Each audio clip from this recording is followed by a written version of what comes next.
अलंकापुरी पुण्यभूमी पवित्र तिथे ज्ञान तो ज्ञान राजा सुपात्र दयाळविता पुण्य राशी नमस्कार माझा सद्गुरु ज्ञानेश्वरासी कुंडली कदर विठ्ठल श्री ज्ञानदेव तुकाराम पंढरीनाथ भगवान की जय माऊली ज्ञानेश्वर महाराज की जय जगद्गुरु तुकाराम महाराज की जय आदिशक्ति मुक्ताबाई की जय समर्थ सद्गुरु श्री गजानन महाराज की जय। हरि जय जय राम कृष्ण हरि जय जय राम कृष्ण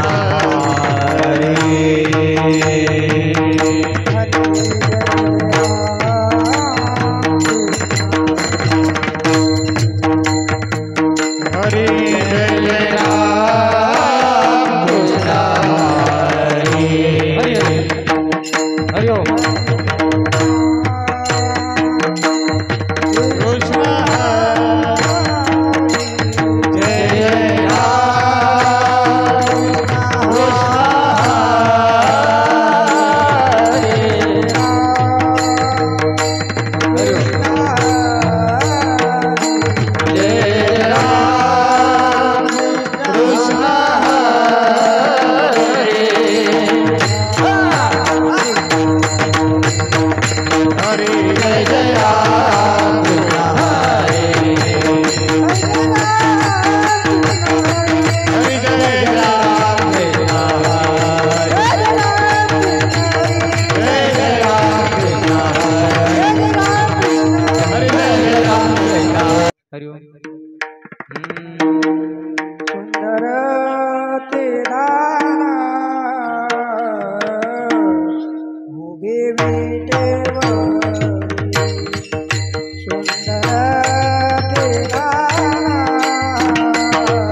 पीतांबर तुळसी हार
हरि जय जय राम कृष्ण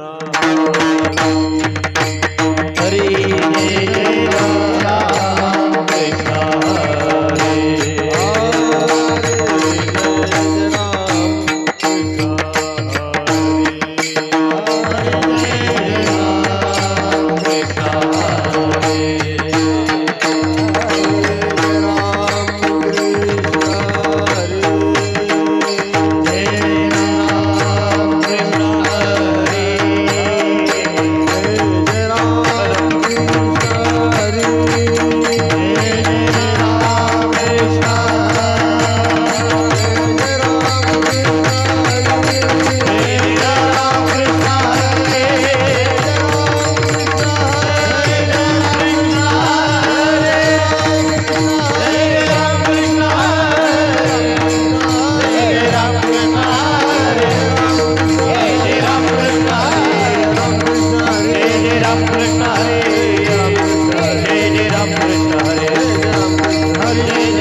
गणेश भाऊ आमच्याकडे विचार ठेवतो. हॅलो हे रूप पाहता लोचनी, रूप पाहता लोचनी, रूप पाहता लोचनी, रूप पाहता लोचनी, रूप पाहता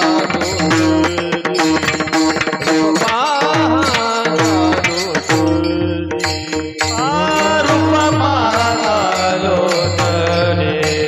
रूप पाहता लोचनी, रूप पाहता लोचनी, रूप पाहता लोचनी. सुख झाले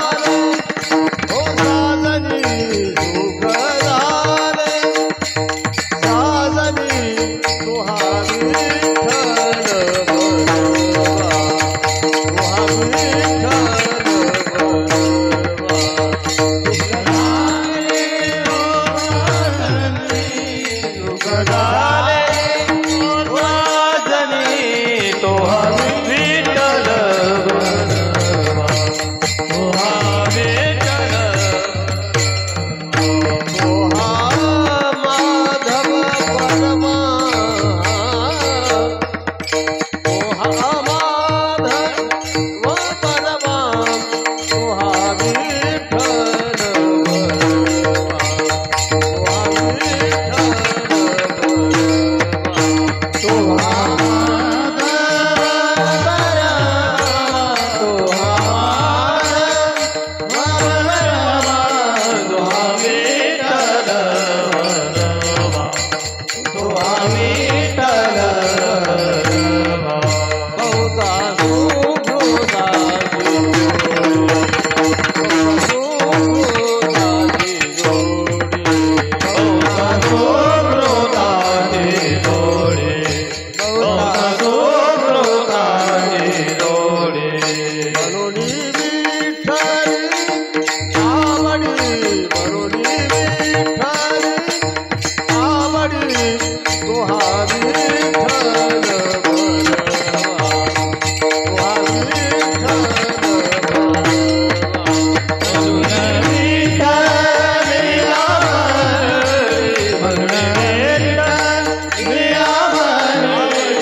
दर्शने संताची या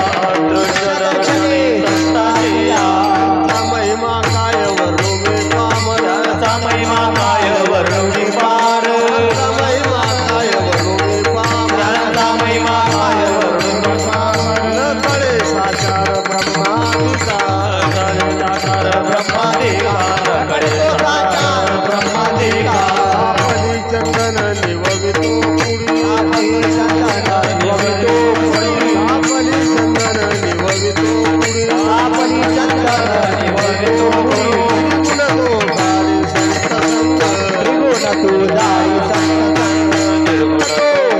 संत संग माय बाप पिंडे पाडियला माया माय बाप पिंडे पाडियला माया बाप पिंडे पाडियला माय बाप पिंडे पाडियला माया जन्म मरण जाया संत संग जन्म मरण जाय संत संग जन्म मरण जाय संत संग ताच्या वचने वारी जन्म दुःख ताच्या वचने वारी जन्म दुःख ताच्या वचने वारी जन्म दुःख ताच्या वचने वारी जन्म दुःख सांगते भूक निवारण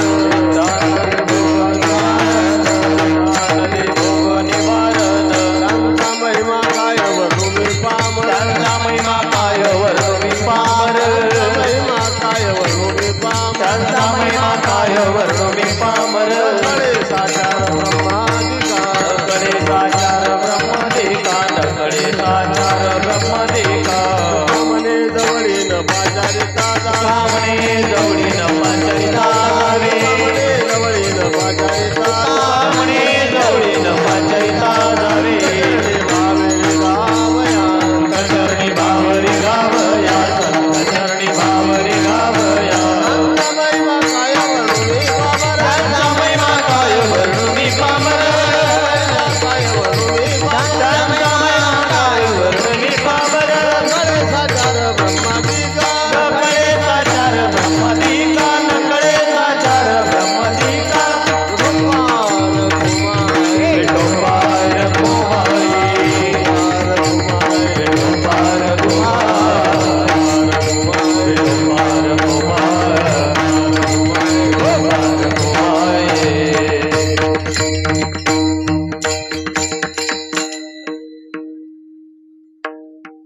हरिभक्तीपरायण श्री ज्ञानेश्वर महाराज काळाजीकर त्यांना साथ करतील श्री हरिभक्तीपरायण ज्ञानेश्वर महाराज वसंत नगर रवि दीप हिरा दाविती देखाने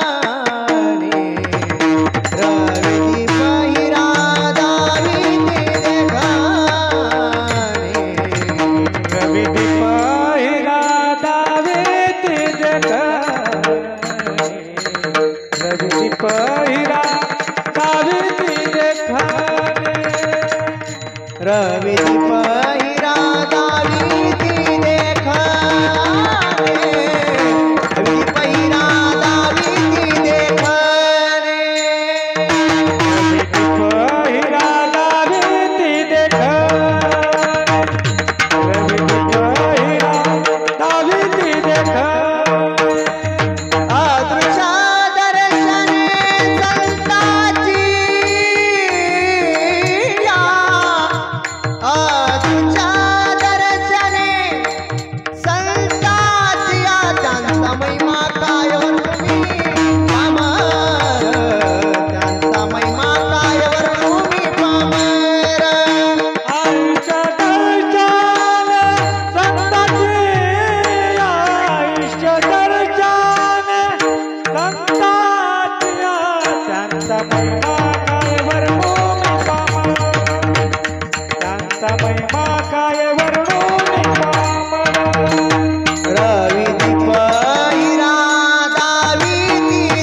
महिमा काय वर्णो मी पामर नकडे तो साचार ब्रह्मादिका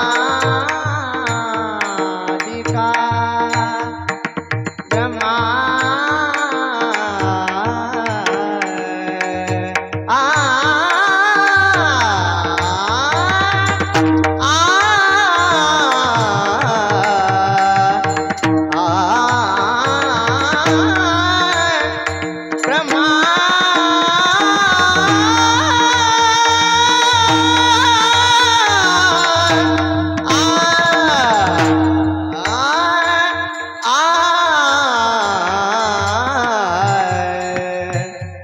नकडे तो साचार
रवी दीप हिरा दाविती देखणे अदृश्य दर्शने संताचिया त्यांचा महिमा काय वर्णू मी पामर न कळे साचार ब्रह्मादिका रवी दीप हिरा दाविती देखणे अदृश्य दर्शने संताचिया त्यांचा महिमा काय वर्णू मी पामर न कळे साचार ब्रह्मादिका तापली चंदन निववितो कुडी त्रिगुण तो काढे संत संग माय बाप पिंडे पाडी आला माया जन्म मरण जाया संत संग संतांच्या वचने वारी जन्म दुःख मिष्टान्न ते भूक निवारण त्यांचा महिमा काय वर्णू मी पामर न कळे साचार ब्रह्मादिका तुका म्हणे जवळी न पाचारिता जावे तुका म्हणे जवळी न पाचारिता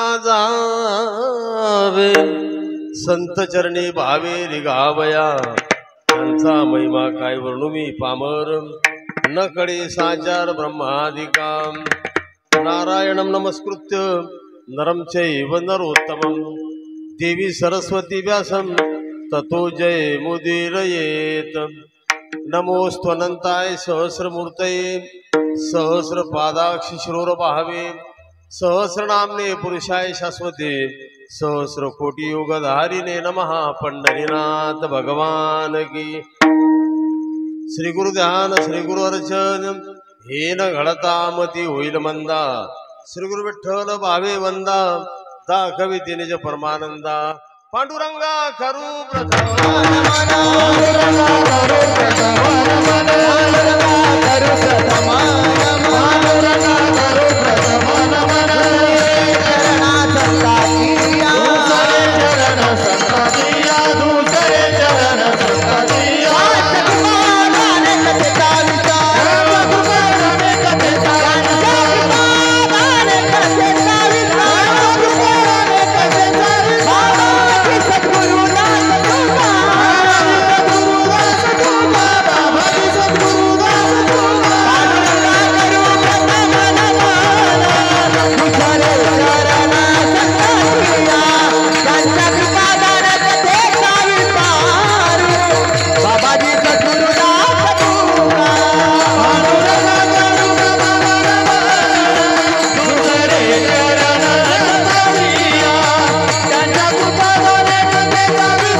नमो ज्ञानेश्वरा नमो ज्ञानेश्वरा निवृत्ती उदारा सोपान देवा मुक्ता वैनमो त्रिभुवन पावनी आद्य त्रयचरणी देवाची मस्तक हे पायावरी या वारकरी संतांच्या माझी वाणी तुझे वर्णी गुण नाम ऐसे दे प्रेम काही कळा रवी दीप हिरा दाविती देखणे अदृश्य दर्शने संताची त्यांचा महिमा काय वर्णू मी पामर न कळे साचार ब्रह्मादिका प्रस्तुत कीर्तन रूपी शिवे करता निवडलेला अभंग विश्ववंद्य महाराष्ट्र भूषण परम नामधारक संत हृदय सम्राट जगद्गुरु श्री संत तुकोबाराय यांचा गाथ्यामध्ये आणि महाराजांचे 900 ते 950 अभंग संतपर आहे।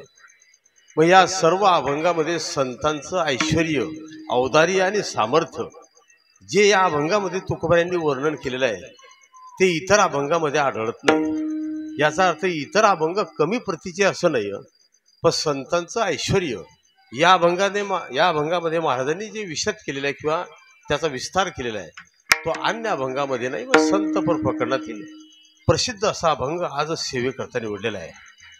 आजची सेवा आपल्या या पवित्र भूमीमध्ये तोरणाड्यामध्ये कोणत्या निमित्ताने जेवढी मंडळी जमली सर्वांना कल्पना आहे आपल्या या पुण्यभूमीमध्ये भव्य दिव्य आणि हा कार्तिकी महोत्सव, कारण हा महोत्सव ज्या पर्वावर आहे हा चातुर्मास समाप्तीच्या पर्वावर आहे। आषाढ शुद्ध एकादशी ते कार्तिक शुद्ध एकादशी चातुर्मास असतो आणि हा चातुर्मासाचा उत्तरार्ध आहे। कारण द्वादशी दिवशी वारकऱ्यांचा चातुर्मास समाप्त होतो आणि आपला काला ज्या दिवशी आहे त्या दिवशी संन्याशांचा चातुर्मास समाप्त होतो। मग या ठिकाणी चातुर्मास समाप्तीच्या पर्वावर आपला कार्तिक महोत्सव आणि मोठ्या भव्य दिव्य प्रमाणामध्ये या ठिकाणी सर्व आणि गावकरी मंडळींनी याचं नियोजन केलेलं आहे आणि आयोजक सर्व गावकरी मंडळी आहे।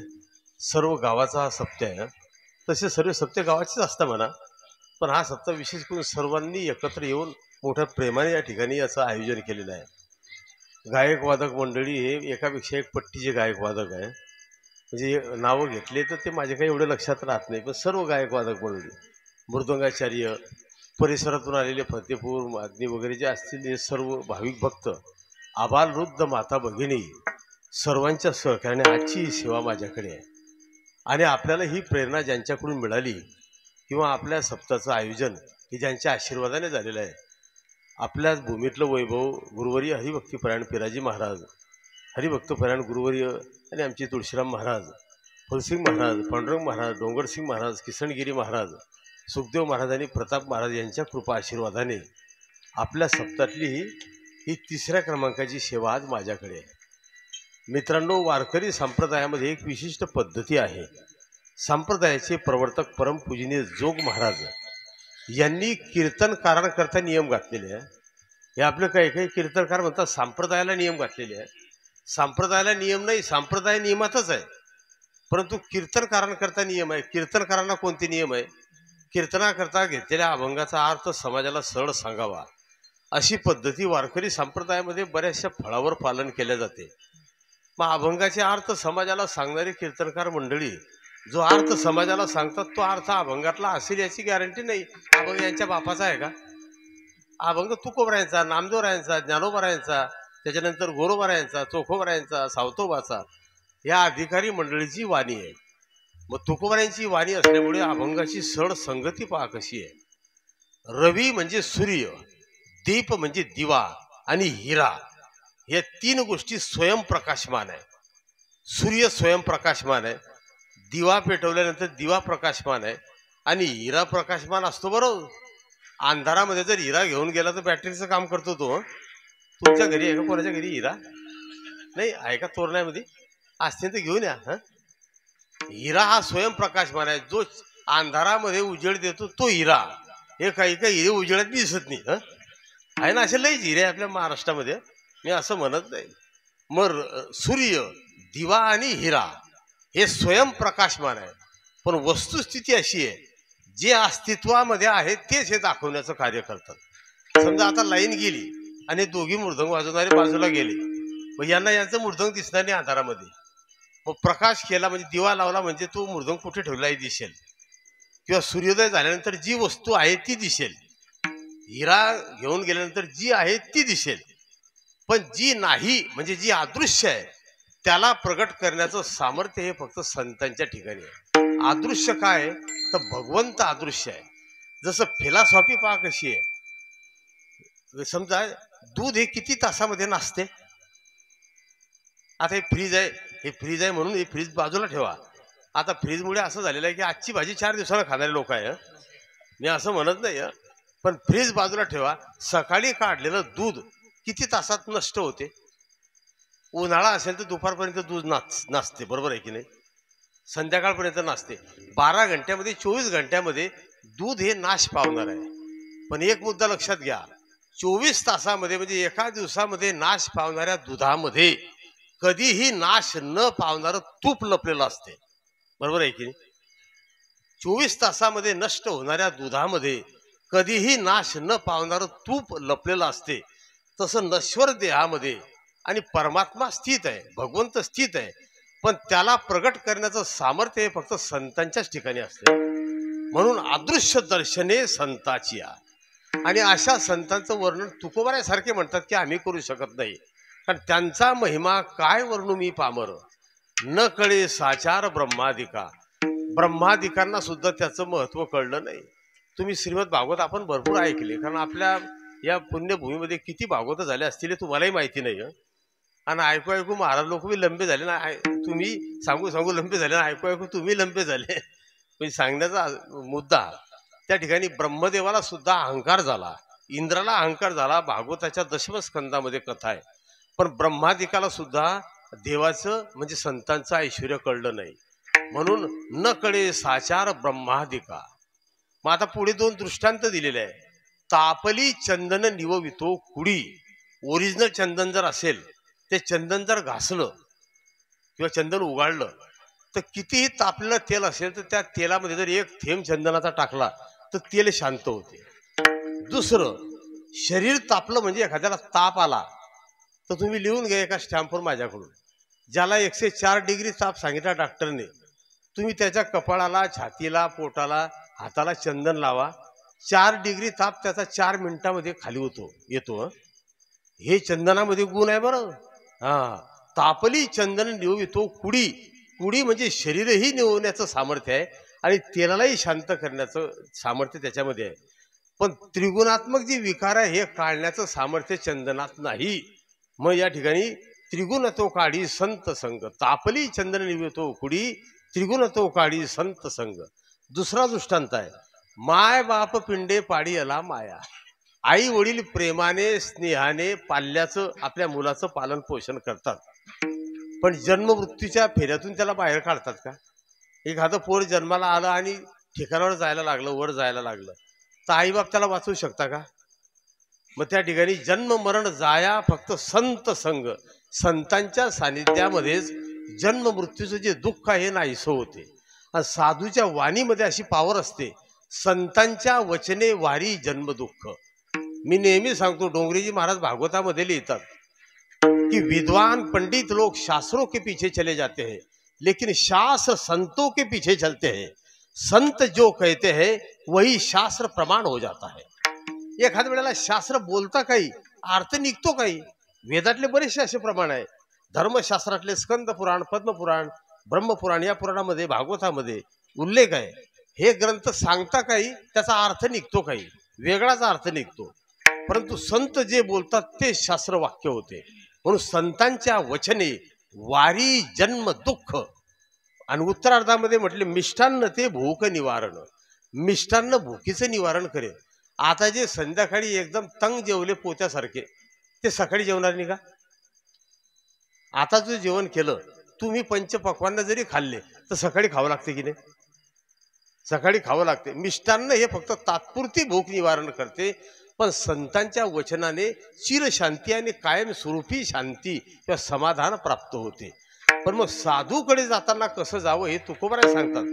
तुका म्हणे जवळी न, या पूर्ण अभंगातला न शब्द महत्वाचा आहे बरं. तुका म्हणे जवळी न पाचारिता जावे, न बोलवता जावे आणि संत चरणी भावे निघावया. अभंग 6 चरणाचा आहे.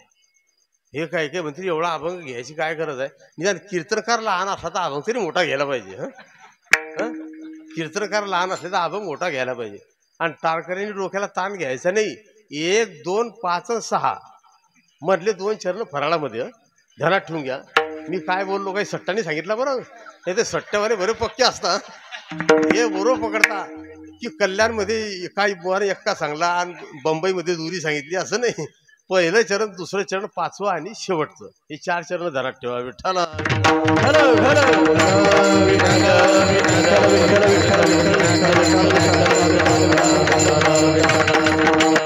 आणि विश्वामध्ये मित्रांनो संत हे क्रियाशील असतात. आणि ब्रह्मसूत्राचं व्याख्यान करताना असं म्हटलेलं आहे, त्याच्यामध्ये असं वर्णन आलेलं आहे की क्रिया ही जीवाला मुक्त करते आणि प्रतिक्रिया ही बांधते.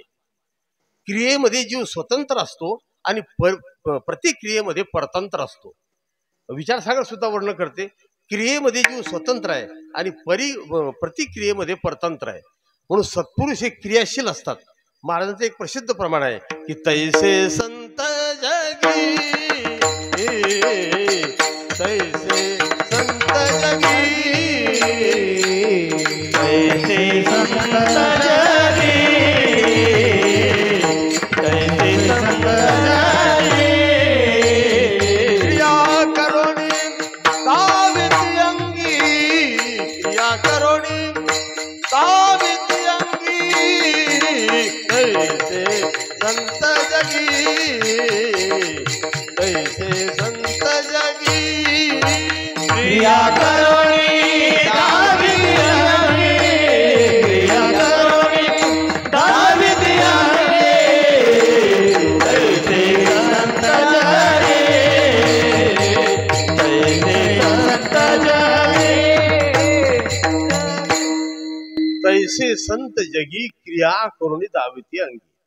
आणि अगोदर समजून घ्या संत कोणाला म्हणतात. मी बऱ्याच वेळा सांगतो कीर्तनामध्ये, जहां पर करणी और कथनी एक होती है वही संत होते. आपली करणी कथनी एक आहे का? आपण आज बोलतो काय तर उद्या करतो काही. म्हणून कबीर महाराज म्हटले, बोलते वैसा चलते नाही मुखे बडे लबाळ. कारण मला इमानदारी सांगा, जेवढे बसलेले आहे सर्व या ठिकाणी आपली क्रिया ही लौकिक स्वार्था करता आपल्याला खाली जरी टाकलं तर भौतिक जगातली आपली आसक्ती जाते का? नाही, तुमचं काय मत आहे? विषयातली, सांसारिक विषयातली आसक्ती जाते का? मी पटवण्याकरता बऱ्याच वेळा सांगितलंय बा, एक श्रीमंत सेठ यांना खाली टाकलं. खाली टाकल्यावर आणि त्यांना पाहायला काही गावातली मंडळी गेली.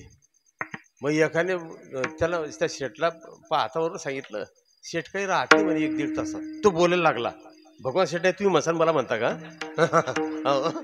हे बा, मग ते शेठ बोलायला लागलं. मग ते बोलायला लागले. बरं, बोलताना काय बोलले? मेरा बडा बेटा का है? त्या मोठ्या मुलाने आवाज दिला, पिताजी मैं यही पर हूं. लगेच आवाज दिला, छोटा बेटा का है? त्या लहान्या मुलाने आवाज दिला, पिताजी मैं भी यही पर हूं. त्या शेठने तिसऱ्या वेळेला आवाज दिला, बोले सौभाग्यवती का है? म्हणजे बाई कुठे आहे? त्या बाईने आवाज दिला की मैं तो आपके चरणों के पास बैठी हूं. असं म्हणतावर तो सेठ मोठ्याने ओरडले. काय म्हटले? बोले गधो, अगर तीनों की तीनों घर पर है तो दुकान पर कौन है? हे बा, ही कथा कोणी शेठची नाही, आपली आहे. हे ध्यानात ठेवा, ही कथा कोणी शेठची नाही, आपली आहे. कारण आपल्याला शेवटच्या क्षणापर्यंत भौतिक जगातली आसक्ती जात नाही. पण सत्पुरुषांचं असं आहे का? साधूचं असं नाही. बुडते हे जन न देखवे डोळा, येतो कळवळा म्हणून या. आम्ही बाबाला म्हणायचे, तुळशीराम बाबाला, की तुम्ही एवढ्या 8 तासाने एवढ्या म्हणजे आतडी उपसून कार्यक्रम करतात, मग हे का लोक सुधारणार आहे? महाराज म्हणायचे, ते ना सुधरू म्हणे, ते गड्ड्यात जाऊ म्हणे, पण आपलंच काम ते आपण करत राहायचं. कारण बुडते हे जन न देखवे डोळा, येतो कळवळा म्हणून या. मी कशा करता सांगतो, साधूचं आगळं वेगळं वैभव आहे. कारण बोलण्यामध्ये आणि वागण्यामध्ये, कारण बोले तैसा चाले त्याची वंदावी पाऊले, तोची साधू ओळखावा देव तेथेची जाणावा. आणि साधूचं आगळं वेगळं वैभव वर्णन करताना असं म्हटलेलं आहे की संत आहे म्हणून जगातलं सर्व चित्र व्यवस्थित आहे. है संत दुनिया में जगे तब ही दुनिया रही खड़ी, उनके प्रतापों से अभी तक नीचे नहीं पड़ी.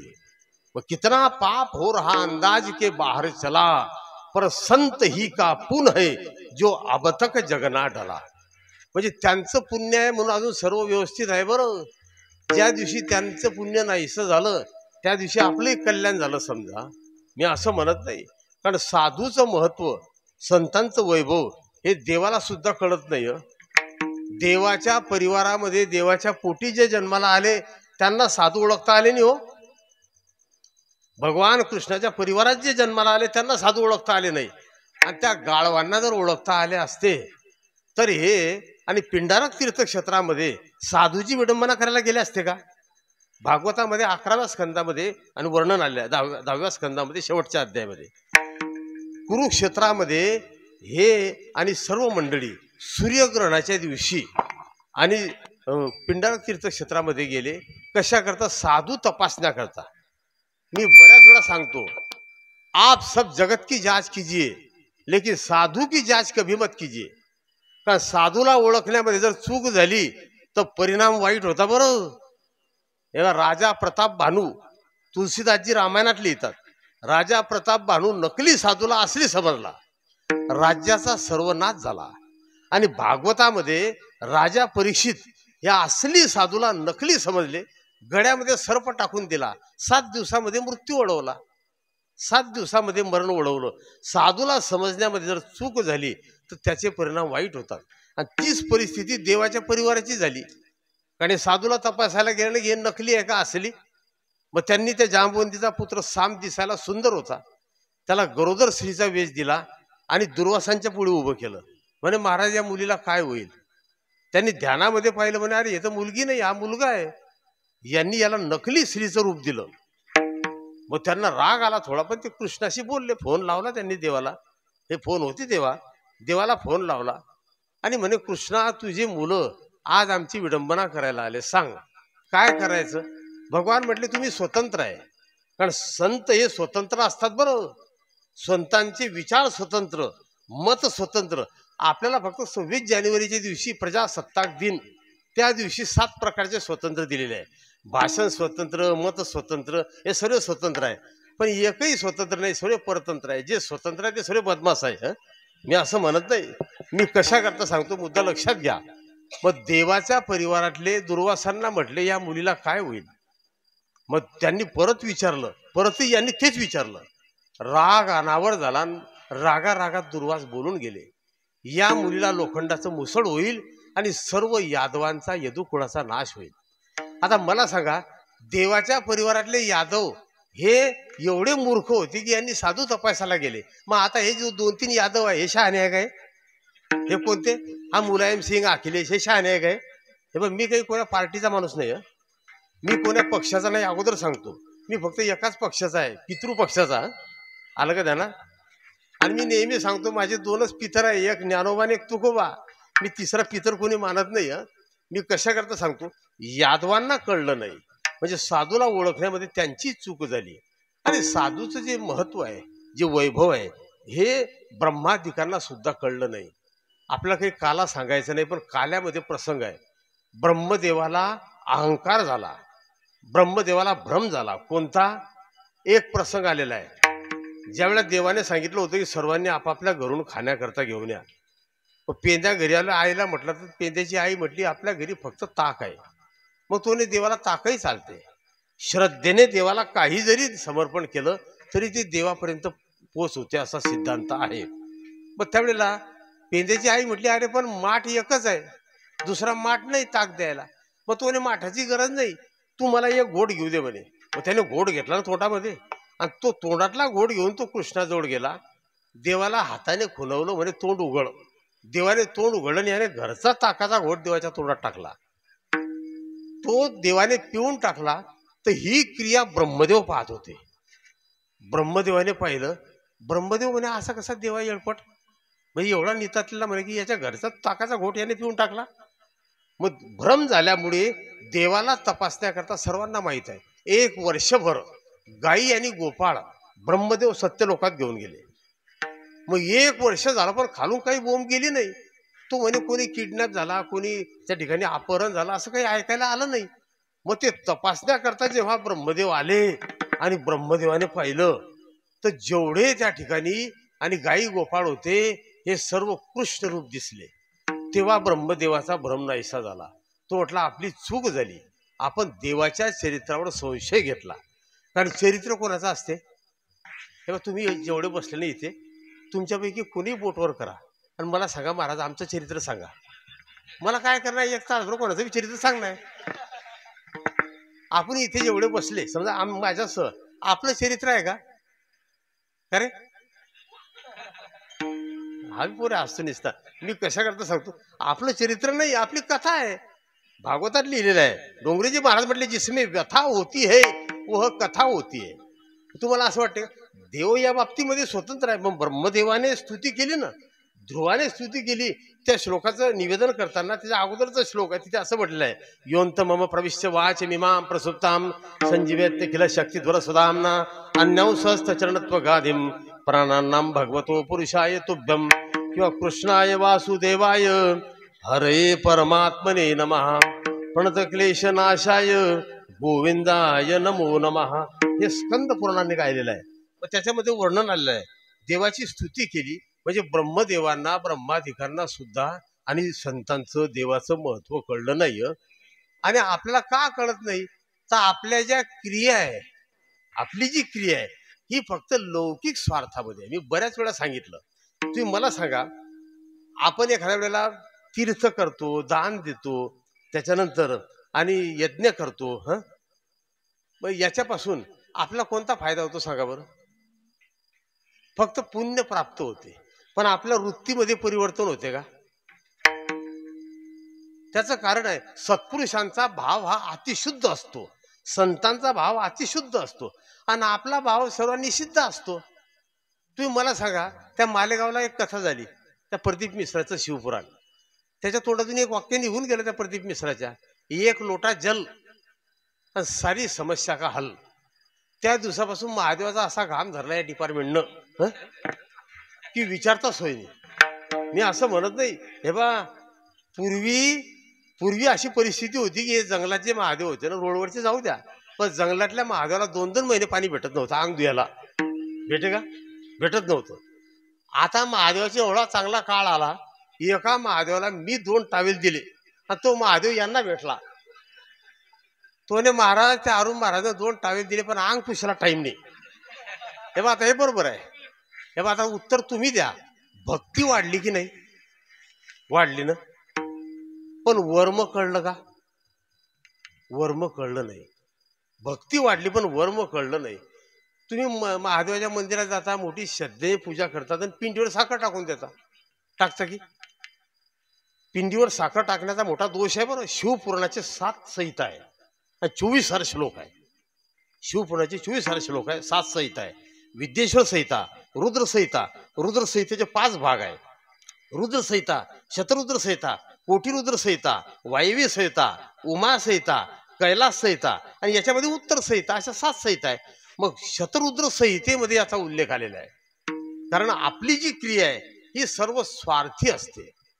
तुम्ही मला सांगा, 2 वर्षाच्या अगोदर पंढरपूरला 12, 13, 14 लाखाच्या वर आकडा गेला नाही. 12 लाख, 13 लाख, 14 लाख असे भाविक यायचे. मागच्या वर्षी 22 लाख आणि या वर्षी 28 लाख. हे जे 10-12 लाख वाढले, हे कोणते वाढले? या डिपार्टमेंटला अर्ध तिकीट झालं. हे कोणाचं ऐकत नाही. ऐकता का? नाही. हे बघा, काही विनोद नाही बरं. यांना अर्ध तिकीट झालं, हे कोणाचं ऐकत नाही. नाही, आपण काय हसता, आपल्यामध्ये काही काही 60चे 75 आहे की नाही? वय 60चं कार्ड 75चे. मी असं म्हणत नाही. 60 वर्षाचं वय आहे. आता माझं वय 62चं आहे. 1964चा जन्म आहे. 62 वर्षाचं वय आहे. माझ्याबरोबर जो पोऱ्या वर्गात माझ्या बेंचवर बसून शिकला त्याने फुकट तिकीट काढलं, फुकट. आता तो कंडक्टर माझ्याला म्हणे, महाराज पहा म्हणे, आता याचं वय 75च्या पुढे आहे का? तुमचं तरी फुकट आहे म्हणे. म्हणलं तुला बी चांगला रुमजान आलेला पाहिजे. तुला तरी समजते का? मी असं म्हणत नाही. मी कशाकरता सांगतो, सांगण्यात तात्पर्य आपल्याला त्यातलं वर्म कळत नाही. कारण त्याचं कारण एकच आहे, आपण जी क्रिया करतो ही सर्व व्यवस्थेमध्ये करतो आणि संतांची जी क्रिया असते ती अवस्थेमध्ये असते. व्यवस्था वेगळी आणि अवस्था वेगळी. पंढरपूरला गेले की लोक व्यवस्थेत जाता का अवस्थेत? खोली चांगली पाहिजे, पंखे चालू पाहिजे, आचारी तोरण्यातलाच पाहिजे. नाही तर पठार तांडवाला घेसा तो त्याच्यासारखी भाजी करी ना, असं होते ना. मी असं म्हणत नाही. म्हणजे हे सर्व व्यवस्था आहे की नाही. गाडी चांगली घ्या. मागच्या वर्षी गाडी नेली तो पेनारा होता. जर त्याला घेतला, या वर्षी जास्ती पिऊन आला तर सगळे पंढरपूरला चालले जातील अगोदरच. ही सर्व व्यवस्था आहे. मी असं म्हणत नाही. हे बा, महिला मंडळी, माता मंडळी पंढरपूरला जातात, ही बी सर्व व्यवस्था. मग कशी व्यवस्था असते? हे बा, राष्ट्रसंतांनी एका भजनात लिहिलेलं आहे. बोट टाकले. राष्ट्रसंत एका भजनात लिहितात. भजन वाजवायचं नाही बरं कोणा महाराजचं. मग नाव सांगायचं महाराजला. अभंग वाजवायचे, पद वाजवायची, चौपाय वाजवायच्या, भजननी वाजवायचं. मग एका भजनामध्ये महाराज म्हणतात की सुहागन तीर्थ करने चली, अंग भरे जेवर सजवा कर, कंधी तेल से मली, मली रे तीर्थ करने चली. तीर्थावर गेल्यानंतर नुसत्या महिला मंडळीच नाही, आपणही जर डोक्याला तेल लावलं ना किंवा हातापायाला तेल लावलं तर 1 वर्षभर केलं सत्कर्माचं पुण्य नाहीसं होते. सांगा किती डोक्याला ताण आहे. आणि तीर्थावर जाऊन जर अंगाला साबण लावलं तर 7 वर्ष केलेलं पुण्य नाहीसं होते. हे काही काही येडे जनावर चंद्रभागेचा अर्ध्यात जाऊन शंपून डोक्यात होता. बरोबर आहे की? मी असं म्हणत नाही. महाराजांचे प्रमाण पहा काय सुंदर आहे. साधु संत से नहीं है नाता, नहीं है नाता, घूमे दुकान और गली, गली रे तीर्थ करने चली. परत प्रमाण दिलेलं आहे. रोठ बुलाओ, लड्डू मंगाओ, आप जरा ना हिली, हिली रे तीर्थ करने चली. आणि 2 प्रमाण फार खतरनाक आहे. त्याच्यामध्ये महाराज म्हणतात, पति के सर पर बोझा रख कर, हाथ हिलावत खुली, खुली रे तीर्थ करने चली. आणि शेवटचं प्रमाण फार डेंजर आहे. पति बेचारा बैल बना है, बैल बना है, आप बनी है बली बली रे तीर्थ करणे चली. त्या ठिकाणी असं म्हटलेलं आहे की आपली ही सर्व व्यवस्था आहे, अवस्था नाही. अवस्था कशाला म्हणतात? देहीच विदेही भोगू दशा. त्या ठिकाणी किंवा नामदेवराय म्हणतात इहलोकी तोची सर्वाभूती सम, मग शरीराचा भ्रम नेणे कदा. म्हणजे क्रिया करताना केलेल्या क्रियेचं आसक्ती ज्याच्या ठिकाणी नाही.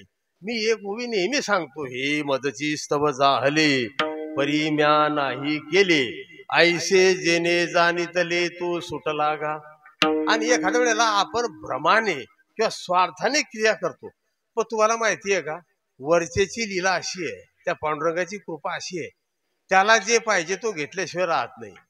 आपण किती चतुराई केली तर आता मला सांगा, आता ते मागे एक मंत्री बोललं, काय मंत्री होते का कोणी स्त्री होती ती बोलली, ते म्हणे हे पाऊस जो पडला म्हणे यावर्षी एवढा जास्त, हे काही वर्षाची करामत नाही.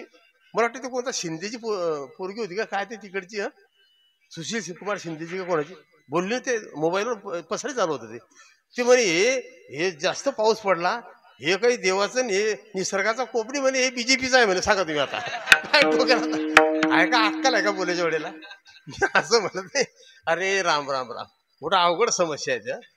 पण मी नेहमी एक वाक्य सांगतो की आजची परिस्थिती अशी आहे, ये सब चूतों के बाजार में फतरों का व्यापार चल रहा है. म्हणजे या ठिकाणी कोणी कोणाचा गुरु नाही, कोणी कोणाचा चेला नाही. महाराज म्हटले ज्ञान प्राप्ति के लिए सत्संगती की अति आवश्यकता होती है. ज्ञान प्राप्ती करता सत्संगाची फार आवश्यकता असते. कारण सत्संगाने ज्ञान शिकावे, अनुभव घेऊन सुख भोगावे. पण याच्याकरता वर्म असा आहे, मार्ग त्याच्या विषयाचे. मग त्या ठिकाणी असं म्हटलेलं आहे, कारण विषय विषाचा पडिपाळू माऊली म्हटले, गोड परमार्थ लागे कडू, कडू विषय तो गोडू जीवाशी झाला. मग आपली स्थिती कशी असते, या विश्वातला जो कडू विषय तो आपल्या कंठस्थ असतो. मी तुम्हाला परत पटवून देतो, एकाला सत्यनारायणाचं आमंत्रण आलं, सत्यनारायणाचं पूजेचं. मग प्रसादाकरता गेलं ते. मग त्याने पाहिलं म्हणे हे टायकरी बी तिकडे पाहतात, हे खाले फतेपुढचे आले यांचं बी लक्ष तिकडे आहे म्हणे, आपल्याकडे कोणाचं लक्ष नाही. तेवढ्यात त्याने गाईगाई नोटामधून जांभलून एक फाटलेली 10ची नोट काढली आणि ताटात टाकली देवाच्या. त्याला असं वाटलं मी मोठा गड जिंकला. देवाला 10ची नोट फाटलेली टाकून दिली, प्रसाद घेतला आणि बाहेर फिरणार तितक्यात मागून एकाने हात ठेवला खांद्यावर, त्याच्या बोटात 2000ची नोट होती.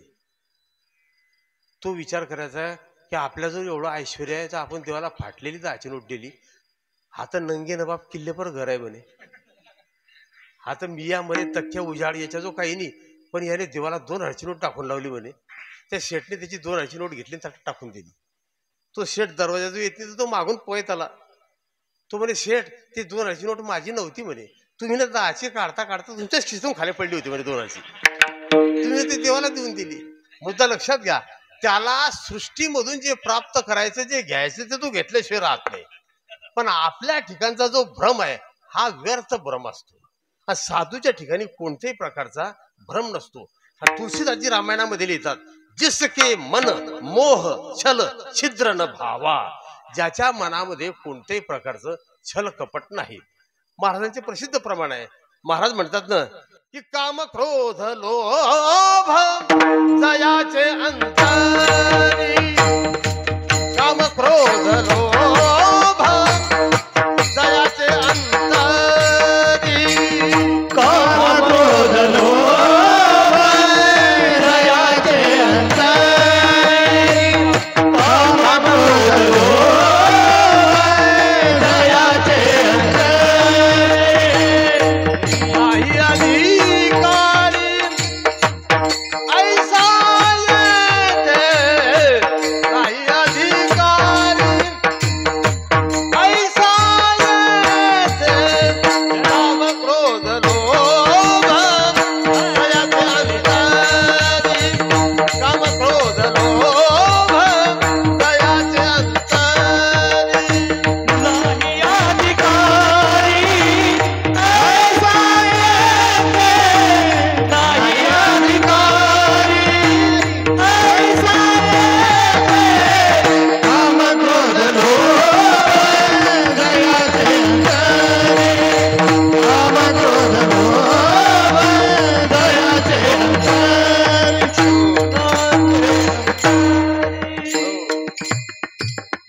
या प्रमाणाचं विरोधी प्रमाण आहे.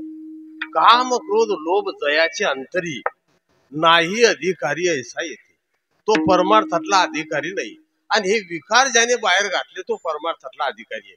काम क्रोध लोभ घातले बाहेरी पैसला अंतरी पांडुरंग. जनाबाई होती ना जनाबाई. जनाबाईच्या वृत्तीमध्ये कोणताही विकार नसल्यामुळे जनाबाई जर गौऱ्या वेचायला गेली आणि गौऱ्या वेचून टोपलं भरलं तर ते उचलल्या जात नव्हतं. मग ते उचलल्या जात नव्हतं आणि मैत्रीण निघून जायच्या. तर जनाबाई फक्त आवाज द्यायची म्हणे विठ्ठला लवकर ये टोपलं उचलून दे बरं. असं म्हणतावर देव धावत यायचे. त्याचं कारण आहे की संतांच्या साधूच्या वृत्तीमध्ये कोणत्याही प्रकारचा विकार नाही. कारण त्याचं वर्णन भागवतामध्ये आलेलं आहे. भागवतामध्ये म्हटलेलं आहे जब तक मुट्ठी भर चने की आशा है तब तक उपासना नहीं होती है.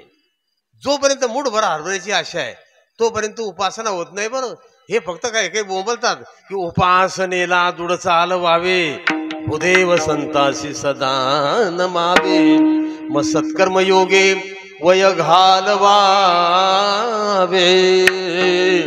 सर्वामुखी मंगल बोलवावे सर्वामुखी मंगल बोलवावे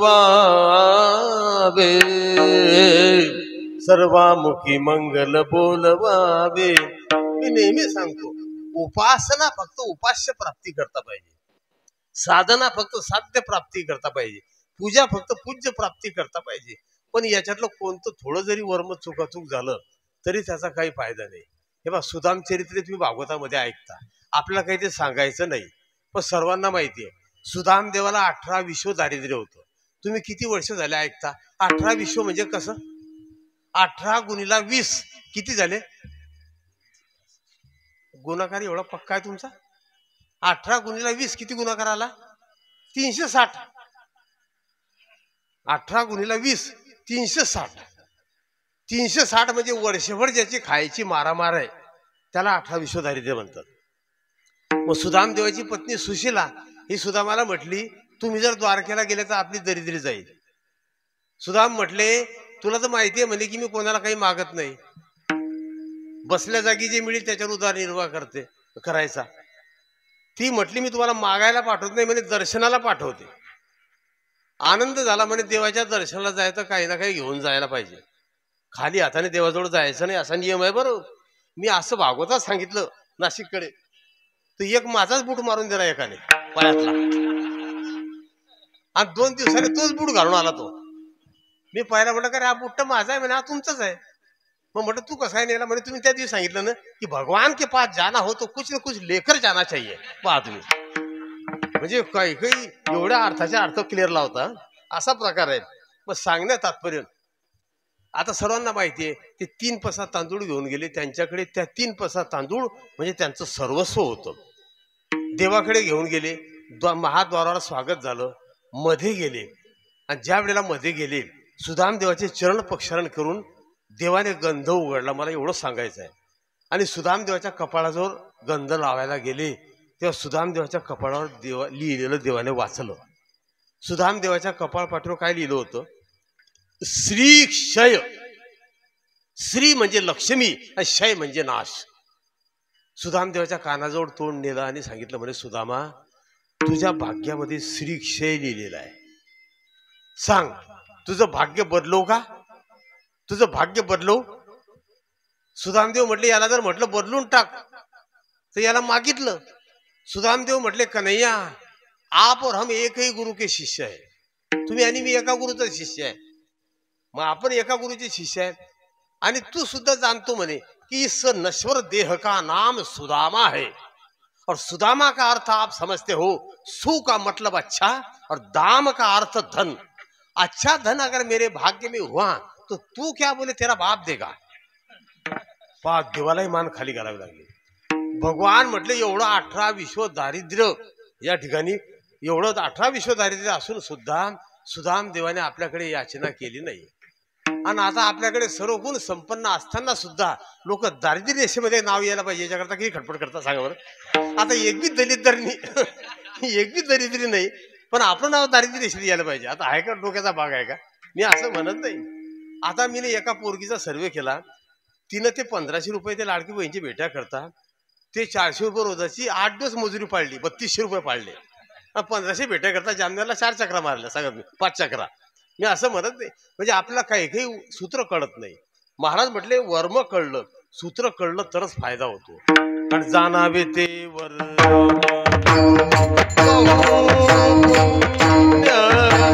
जाणावे ते वर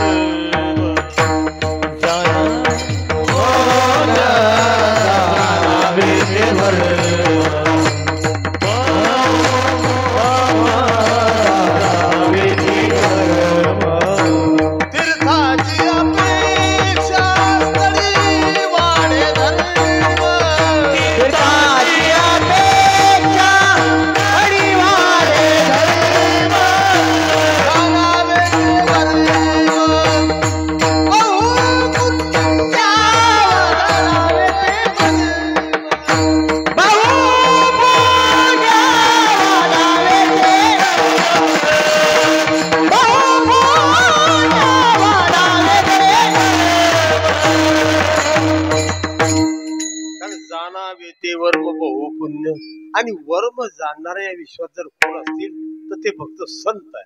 आणि जे वर्म जाणतात ते देवाला प्रगट करू शकतात. दुसरं कारण आहे, भक्ती जर ही निस्पृह असेल, या ठिकाणी सापेक्ष असेल तर नाही, निरपेक्ष असेल तर ती भक्ती देवाला प्रगट करू शकते. कारण रामायणातले वाक्य आहे, निर्गुण परमात्मा को सगुण साकार करने की क्षमता केवल सत्पुरुष में होती है, केवल संत में होती है. अद्वैत ब्रह्म को द्वैत स्थिति में लाने के लिए केवल भक्ति उपयोगी होती है. अपरोक्ष परमात्मा को परोक्ष करने के लिए केवळ श्रद्धा प्रमुख होती है. म्हणजे सुंदर सांगायचे महाराज, म्हणजे निर्गुण ब्रह्माला सगुण साकार करण्याकरता फक्त संतच ही उपयोगी ठरू शकतात. म्हणून जे आहे ते दाखवण्याचे साधन विश्वामध्ये भरपूर आहे. मी असं म्हणत नाही, पण जो परमात्मा अदृश्य आहे, देव नाही असं नाही, देव नाही असं आहे का? देव सर्व व्यापक आहे. हरी व्यापक सर्वत्र समाना, सर्वा घटी राम देहादेही एक, सूर्यप्रकाशक सहस्ररश्मी. भगवान सर्व व्यापक आहे. विठ्ठल जळी स्थळी भरला, विठ्ठल विस्तारला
भरला जनी सप्त पाताळे. या ठिकाणी सप्त पाताळ, महिमंडळ, चराचर, या ठिकाणी आतल सुतल सर्व दूर भरलेलं आहे. भगवान सर्व व्यापक आहे. हरी व्यापक सर्वत्र समाना.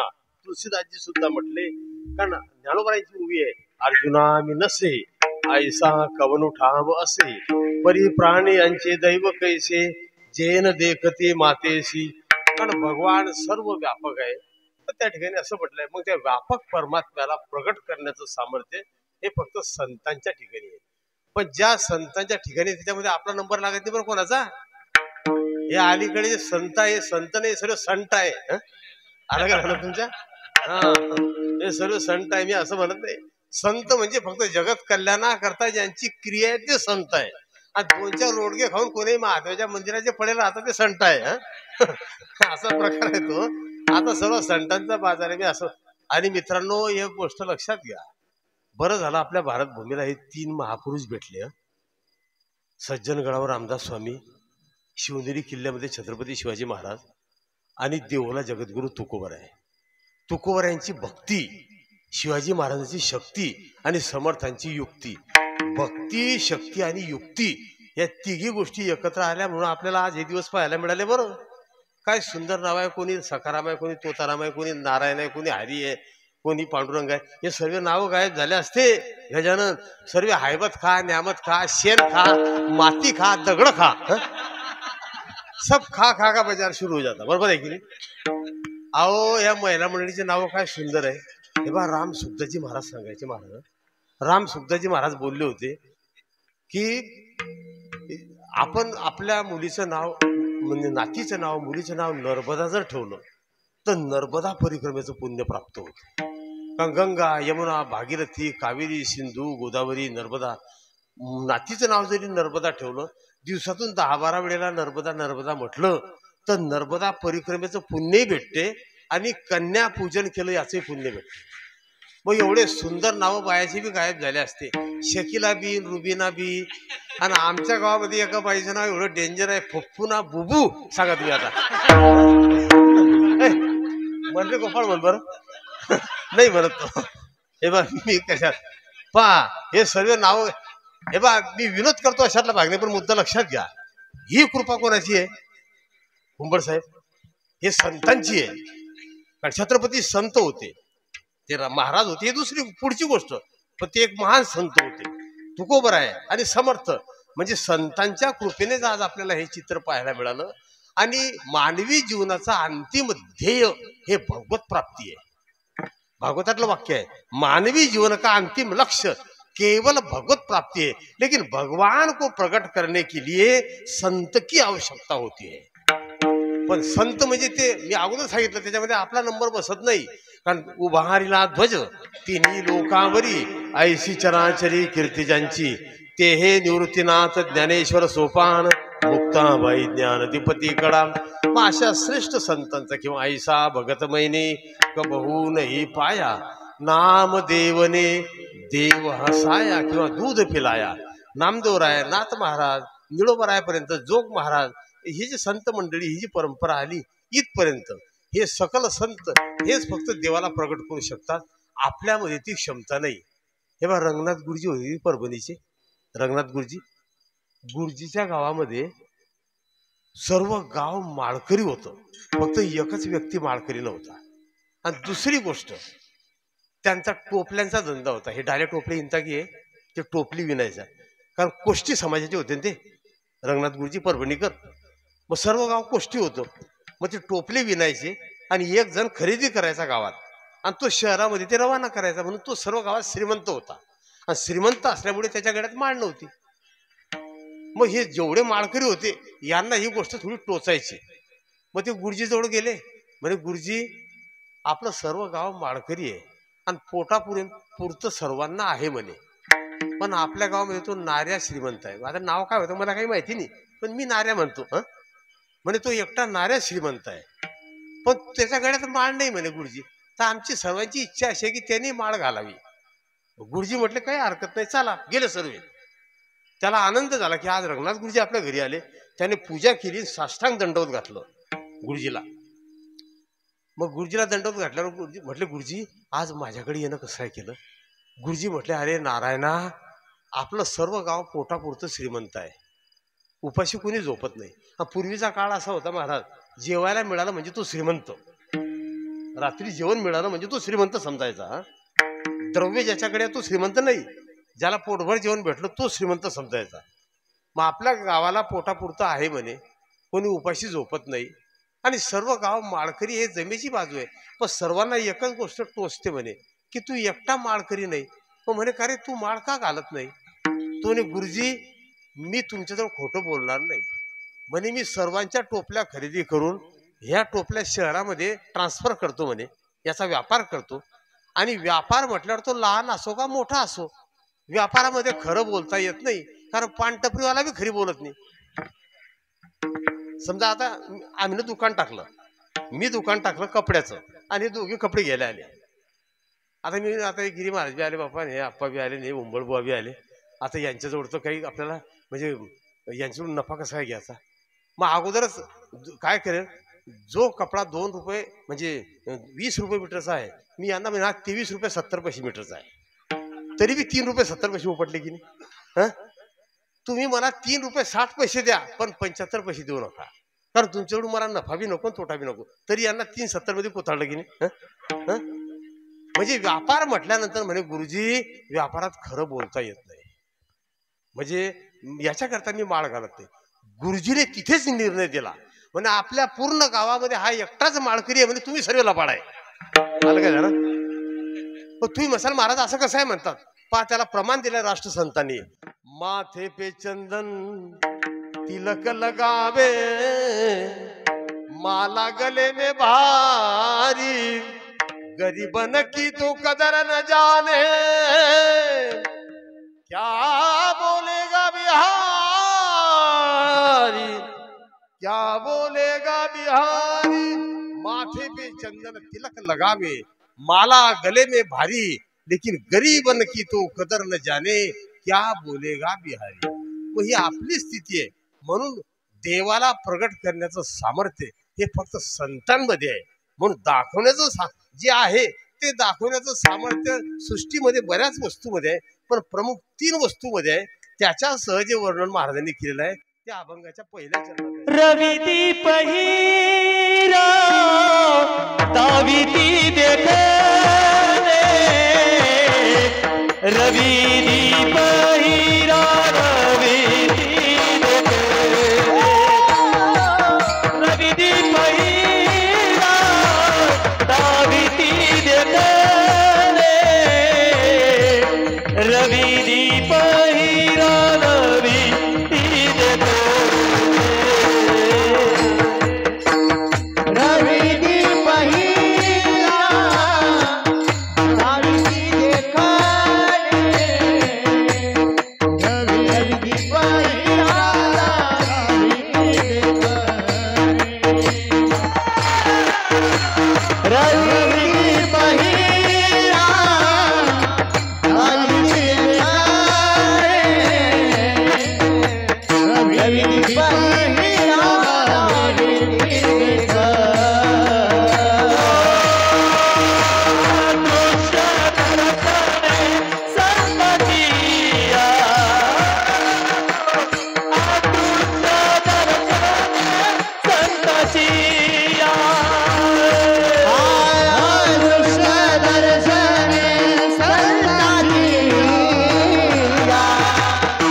अदृश्य दर्शने संतांची, जो अदृश्य परमात्मा आहे, जो या ठिकाणी आणि सर्व व्यापी आहे, त्याला प्रगट करून त्याचं दर्शन घडवण्याचं सामर्थ्य हे फक्त संतांच्या ठिकाणी, म्हणून अदृश्य दर्शनी संतांची, संत जे दर्शन घडवतात. पण मी अगोदर सांगितलं ते यादीमध्ये आपण बसत नाही, कारण या ठिकाणी असं म्हटलेलं आहे, आईसाहेब मुक्ताबाई ताटीच्या अभंगामध्ये लिहितात ना, संत तोची जाना जगी, दया क्षमा ज्याची अंगी, लोभ अहंता नाही मना, जगी विरक्त तोची जाना. पण आपलं असं नाही. भागवतामध्ये असं लिहिलंय कि मैं कमाता हूं ऐसा हम गृहस्थी ने कभी नहीं रखना चाहिए, और जिसके मन में अहम है वह चाहे कितना भी प्रयास करे वह परमात्मा को प्राप्त नहीं कर सकता. त्याचे भाव सांगितलेले महाराजांनी. आणि अगोदर सांगितले मी मानवी जीवनाचा अंतिम ध्येय फक्त भगवत प्राप्ती आहे. पण मग हे ध्येय किती लोकांचं आहे? हे फक्त संत सोडले की आपला आहे का? समजा कशाला पाहिजे, मी तुम्हाला इथे इथे पटवून देतो. समजा एखादा पूजा करायला बसला किंवा भागवत ऐकायला बसला आणि तिकडून गावातले 2 जणांनी त्यांना सांगितलं की आताच एका अर्ध्या तासाच्या पहिले प्रत्येकाच्या खात्यावर जास्ती पावसाळा झाल्यामुळे 8,476 रुपये आणि 80 पैसे आले, एकदम डिटेल ॲक्युरेट. पण खाली मेसेज असा आहे की हे पैसे दुपारी 2 वाजेवर काढले तरच भेटले, नाही तर भेटणार नाही. मग किती भागवत ऐकायला बसते सांगा बरं?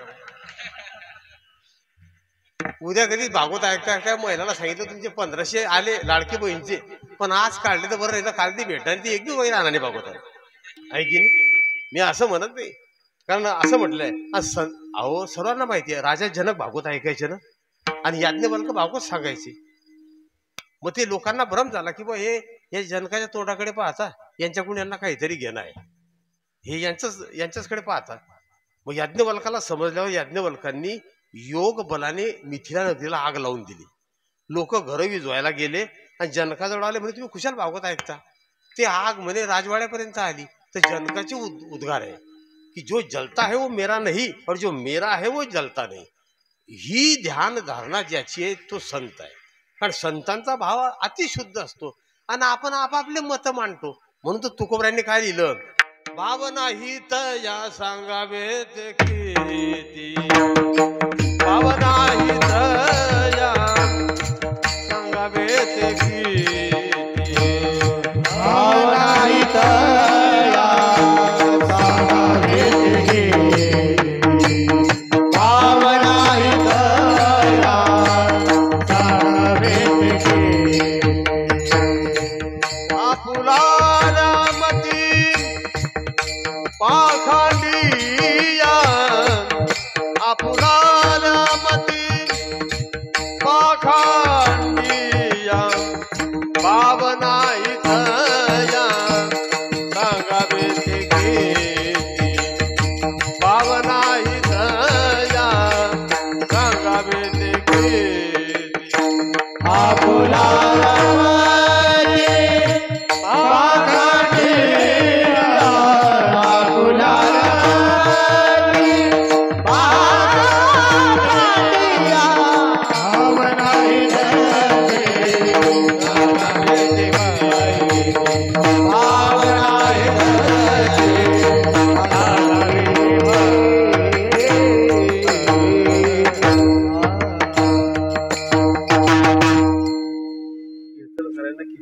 प्रमाण देतात. तुम्हाला शब्द नाही आठवत, तुम्ही म्हणणारे आहे, तुम्ही काही बी शब्द म्हटले तर यांना काय समजते, यांच्याकडे काही ध्यान द्यायचं नाही. सांगण्यात तात्पर्य भाव नाही तया सांगावे ते किती. कारण आपुलाल्या मती पाखंडिया. पण संतांचा असा आहे का, जया भावे संत बोलिले वचन. पण उत्तरार्धामध्ये म्हटले की नाही अनुमोदन शाब्दिकासी, नाही अनुमोदन शाब्दिकासी, भाव नाही तया सांगावे ते किती. आणि याच अभंगामध्ये शेवटी महाराज म्हणतात, तुका म्हणे संती भाव केला बडी, पण न कळता खडी दुशीला देव. खड लोकांना कळत नाही म्हणून ते देवाला दोष देतात. तुम्ही 1 कोटीचं मंदिर बांधा, 10 लाखाची मूर्ती आणा, पण ज्यांचा भाव नाही ते काय म्हणतील, हे बा असं मंदिर 200 खेड्यात नाही. आणि अशी मूर्ती 500 खेड्यातली, पण नाक थोडं तिरप दिसते, बरोबर आहे की नाही? काय काय म्हणजे नाही 1000 खेड्यात असं मंदिर नाही, 2000 खेड्यात अशी मूर्ती नाही, पण एक हात बारीक आहे. कारण असं म्हटलेलं आहे की तुका म्हणे संती भाव केला बळी, पण न कळता खडी दुशीला देव.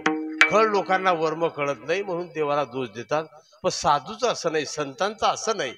जगत कोणत्याही मार्गाला जरी गेलं तरी येन केन प्रकार येन, त्यांना सन्मार्गावर आणण्याचं काम साधू करतात. मग ते कोणत्याही प्रकाराने. हे बाई एक साधू होते, त्यांना काही कार्यक्रम भेटत नव्हते. तो म्हणे त्याने विचार केला, म्हणे जाऊ दे आता हा कार्यक्रम आपल्याला भेटत नाही, पण देवाच्या कृपेने आपण दुसरा काहीतरी उद्योग करू. मग त्याने प्राणी संग्रहालय उघडलं. प्राणी संग्रहालय त्याने सर्व प्राणी आणून ठेवले, सिंहापर्यंत, मुंगीपासून. आणि त्याला 4 एकर शेत घेऊन कंपाऊंड केलं, एक गेट लावलं त्या गेटवर, आणि कंपाऊंड लावलं त्या गेटवर बोर्ड लावलं, प्राणी संग्रहालय पाहण्याचं तिकीट 100 रुपये. संध्याकाळपर्यंत कोणीच आलं नाही, बवणी झाली नाही. दुसऱ्या दिवशी त्याला वाटलं तिकीट जास्त झालं म्हणून त्याने दुसऱ्या दिवशी 50 रुपयाचं बोर्ड लावलं, कोणीच गेलं नाही. तिसऱ्या दिवशी 25 रुपये, तरी कोणी गेलं नाही. आता तो हुशारच होता, साधू होता. चौथ्या दिवशी त्याने बोर्ड लावलं की प्राणी संग्रहालय पाहण्याकरता फुकट आहे. तर पुरं फतेपूर, देऊळगाव, तोरनाळा, हे जेवढे गावं असतील, पठार तांडा वगैरे, चारू तांडा, वसंतनगर, सर्व पुरे गावं पॅक. सर्व लोक आले मधात, एवढी गर्दी, कारण फुकट होतं ना, सर्व गर्दी. याने सर्वांना मध्ये येऊ दिलं, गेट लावून घेतलं, आणि त्या गेटला चांगलं राधेच्या परात एवढं कुलूप लावून दिलं, एवढं कुलूप लावलं. आणि आता ते प्राणी संग्रहालय होतं, कुलूप लावलं आणि एका वाघाला मोकळं सोडून दिलं. आता तुम्ही सांगा, एवढे लोक मधात वाघ मोकळा झाला. निस्ता या जंगलामध्ये वाघ आहे, बिबट्या आहे, या दाखले रातचे कीर्तनकार इकडे तिकडे जाणं बंद झाले. बरोबर आहे की? मी असं म्हणत नाही. त्याने एका वाघाला मोकळं केलं, धावपळ झाली ना, कोणी कोणाच्या डोक्यावर, कोणी स्टीवर, कोणी वरेन झाडावर, आरडाओरड सुरू झाला.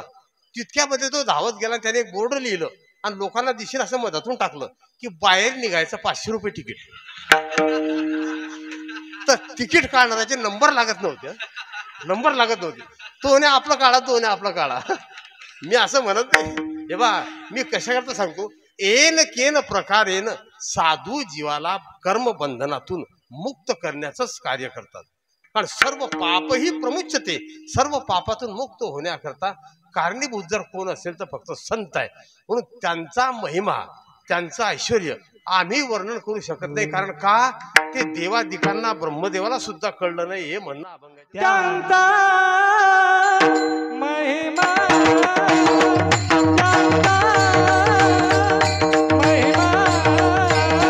त्यांचा महिमा काय वर्णो मी,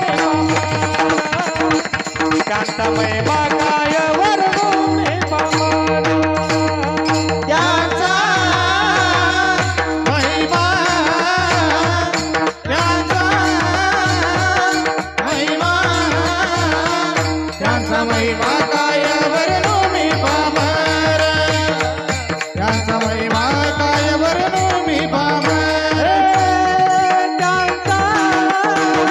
महिमा, त्यांचा महिमा, त्यांचा महिमा काय वर्णो मी पामर, त्यांचा महिमा काय वर्णो मी पामर. त्यांचा महिमा, त्यांचा महिमा, त्यांचा महिमा काय वर्णो मी पामर, त्यांचा महिमा काय वर्णो मी पामर.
त्यांचा महिमा काय वर्णू मी पामर, न कळे साचार ब्रह्मादिका. हे गीतेमध्ये श्लोक आहे ते पुण्य मासात सुरेंद्र लोक मैष्णंती दिव्या दिविदेव भोगा. स्वर्गामध्ये सर्व काही आहे, परंतु या ठिकाणी देवाला जाणणारे फक्त संत आहे असं या ठिकाणी म्हटलेलं आहे. त्यांचा महिमा काय वर्णू मी पामर, न कळे साचार ब्रह्मादिका. का? कारण ते जी माझे हित करती सकळ, तेच जीवाचं हित करू शकतात. कारण संतांची कृपा झाली, संत कृपा झाली म्हणजे इमारत फळा आली. इमारत कोणती? इमारत म्हणजे आपण बांधतोय इमारत नाही, काय आपण बांधतोय बंगले नाही, शरीर रूपी इमारत. या ठिकाणी असं म्हटलेलं आहे.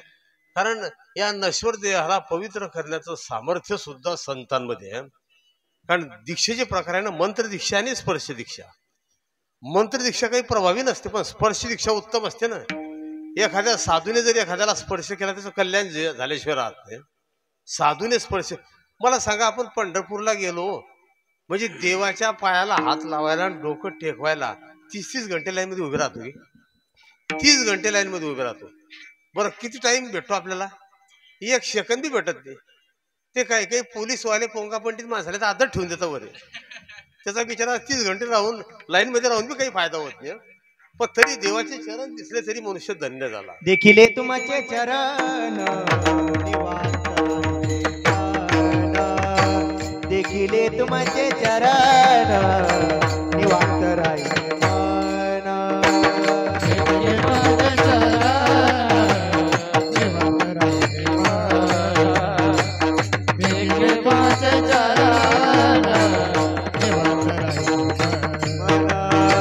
कासयाचे जनु प्राण आपुला गे माये. कासयाचे जनु प्राण आपुला गे माये.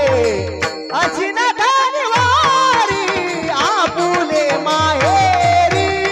अशी न धनिवारी आपुले माहेरी. अशी न धनिवारी आपुले माहेरी. अशी न धनिवारी आपुले माहेरी.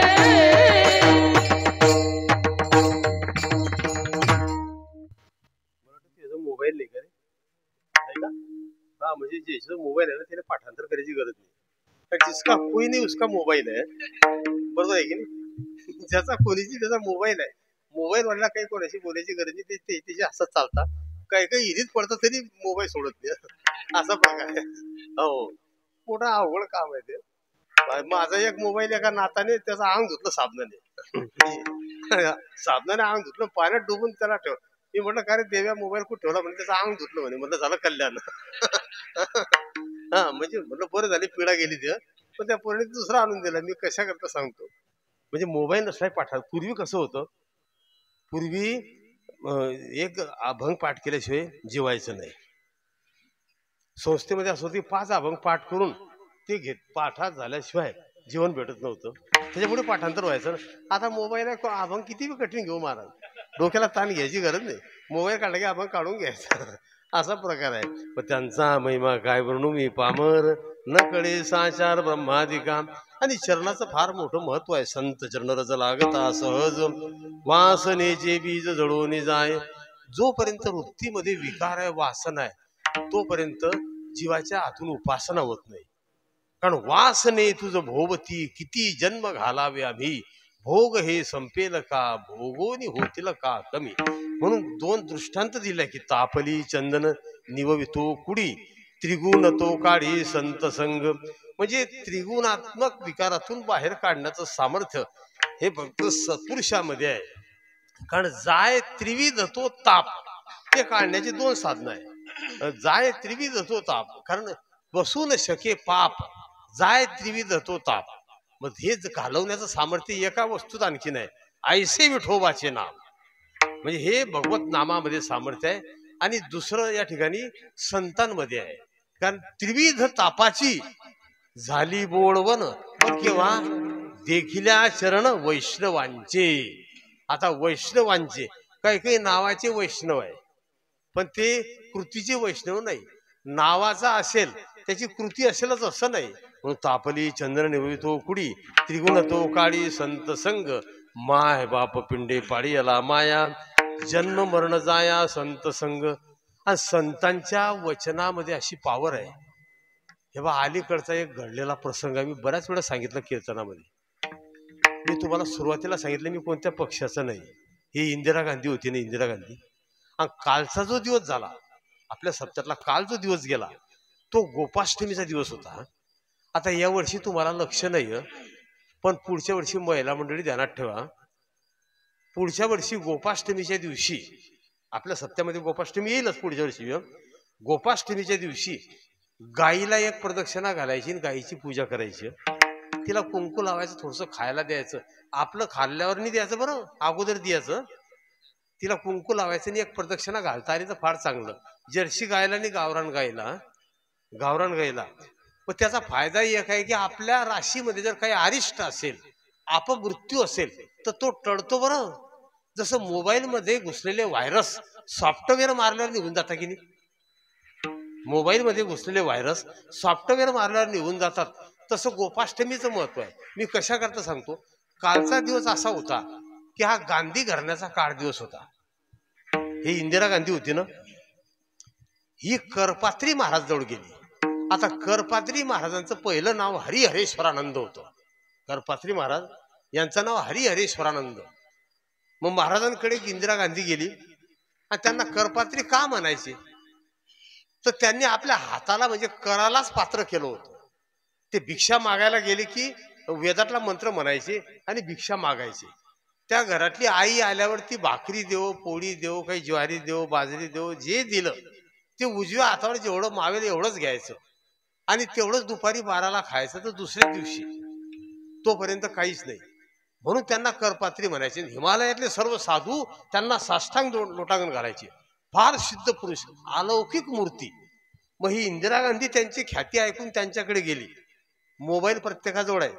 मी रात्रभर इथे राहतो, तुम्ही चेक करून पहा, मला सकाळी सांगा. प्रत्येक जण मोबाईल गुगलवर जाऊन चेक करा. आता काही म्हणजे जास्त टाइम लागत नाही चेक करायला. मग ही इंदिरा गांधी म्हटली, महाराज मला पंतप्रधान व्हायचा आशीर्वाद द्या. मी जर खोटं बोलत असेल तर मोबाईलवर चेक करून घ्या. पंतप्रधान व्हायचा आशीर्वाद द्या. करपात्री महाराज म्हटले, इंदिरा मी तुला आशीर्वाद देतो, पण तुला आमचं एक काम करावं लागेल. म्हणे कोणतं. म्हणे तू पंतप्रधान होता बरोबर, तुला गो हत्या बंदीचा कायदा पहिला पास करावा लागेल. ही इंदिरा गांधी हो म्हटली. म्हणजे पहिला कायदा मी तोच पास करेन. आता यांनी आशीर्वाद दिला, ती निवडून आली, पंतप्रधान झाली. 3-4 वेळेला गेले करपात्री महाराज, तुम्ही मोबाईलवर चेक करून पहा. 3-4 वेळेला गेले. तिने उडवा उडीची उत्तर दिले. त्यांना 4थ्या वेळेला राग आला ना, ते हिमालयामध्ये गेले, सर्व साधूला बाहेर काढलं. 4ही विद्यापीठावरले शंकराचार्य बोलवले. आता एवढा साधूचा मेळावा, त्यांनी पुढे 1000-2000 गायी केल्या, कारण गायी करता गायी पुढे केल्या, मागे सर्व साधू. आणि हा साधूचा मेळावा संसद भवनाकडे निघाला. दिल्लीकरांना एवढा आनंद झाला, ते म्हणे आपल्या 7 पिढ्यांनी जरी किती बी प्रयत्न केले तर एवढ्या साधूचं दर्शन आणि एवढ्या दिव्य महात्म्याचं दर्शन आपल्याला आयुष्यात होणार नाही. आज आपल्या दिल्लीकरांचं भाग्य उदय झाला. लोकांनी फुलांच्या आरास टाकल्या, त्यांच्यावर फुलांनी उधळण केली, एवढं भव्य स्वागत केलं. आणि हा मोर्चा पुढे गायी घेऊन जेव्हा संसद भवनापुढे आला, त्यावेळेला या मूर्ख इंदिरा गांधीने यांच्यावर गोळीबाराचा आदेश दिला.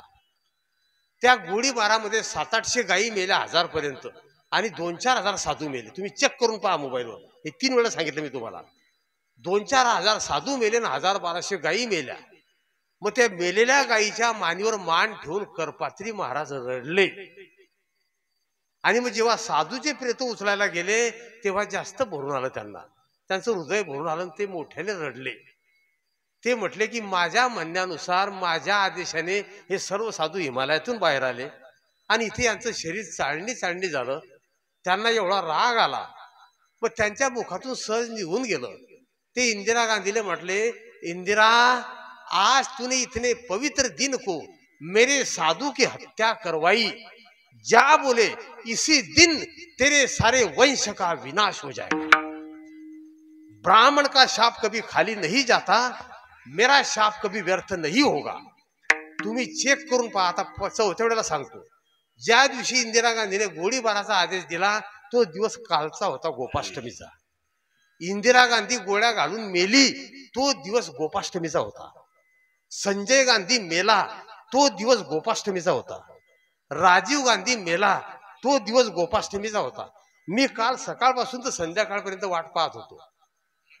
मी असं म्हणत नाही हे बा, क्षमा असावी, पण हे बा मी 10-15 वेळेला बातम्या पाहिल्या, पण कारण माझा विश्वास साधूवर आहे ना. मी विरोध करतो किंवा मी काही कोणाचं वाईट चित्तो असं नाही, पण करपात्री महाराजांचा शाप आहे.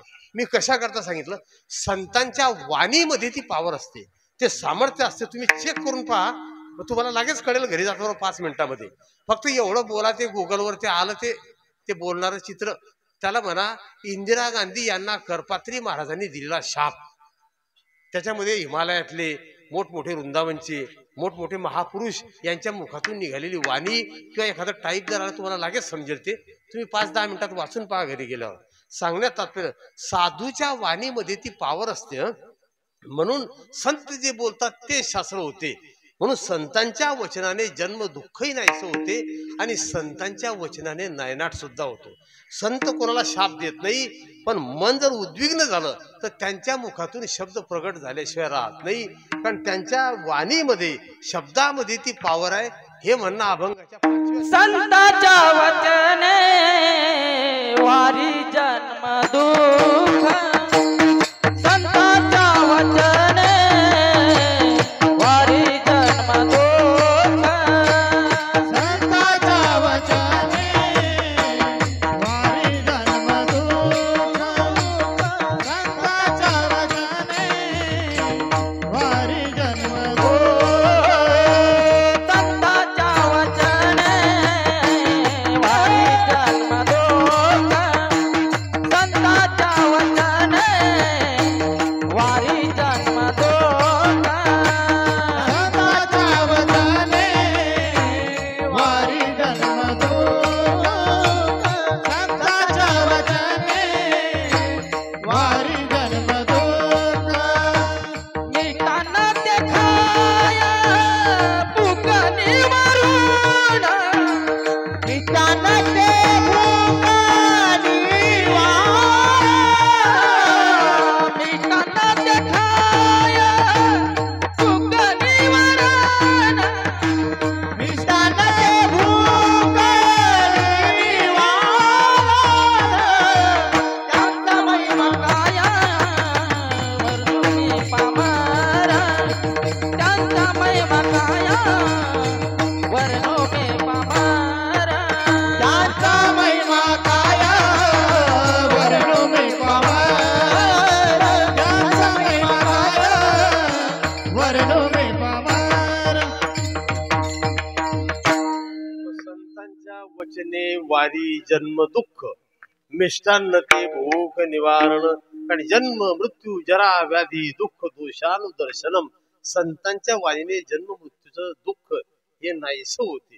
नाही तर मग असं म्हटलंय की किती वेळा जन्मा यावे नित्य व्हावे भजित, मनोनी जीव झाला शरण विठोबाशी गेला. हे मोबाईलवर जे टाकतात हे गुगलवाले, यांचं काही खरं नाही बरं. हे बा आता त्यांनी दुसऱ्या चरणामध्ये घोळ केलेला आहे. त्यांचा महिमा काय वर्णुमी पामर, न कडे तो साचार ब्रह्माधिका. धुंडा महाराज देगलूरकर आणि आमची बुवा सांगायची, न कडे तो साचार. तो म्हणजे कोणता? मग काय सांगसान म्हणजे मार खाय धंदे आहे ना. हा म्हणजे काही वेळेला शब्दाचे एखादा शब्द शिल्लक टाकला मोठा गोळ होतो. यांना काय घेणे ना, तुम्ही कसंही म्हणा ते. मग संतांच्या वचने वारी जन्म दुःख, मिष्टान्न ते भूक निवारण. कुमार जय जय गोपाल कुमार, रघुमाई गोपाल कुमार, जय जय विठोबा रघुमाई,